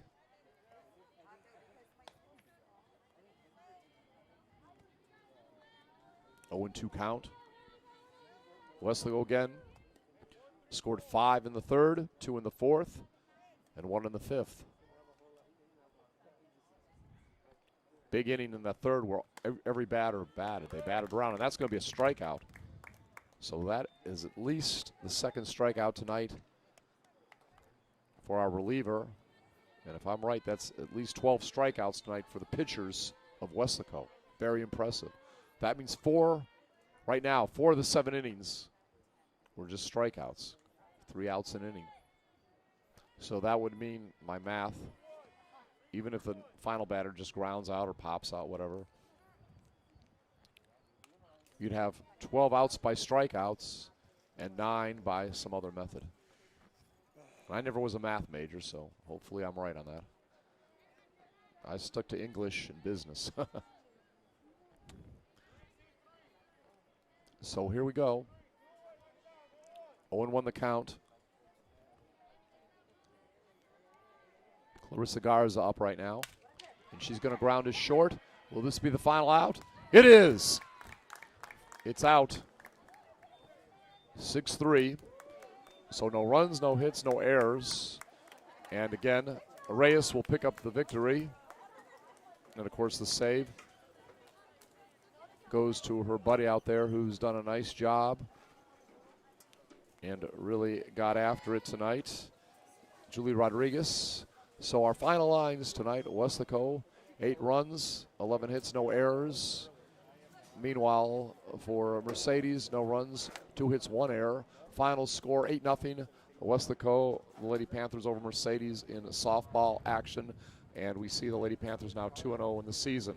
And for Val Zamora and Vinny Berry, our K-West crew, I'm Scott Harrison. Have a great night. We hope to see you be a part of our broadcast on Thursday when it's basketball in Corpus Christi at 7. Good night, everybody.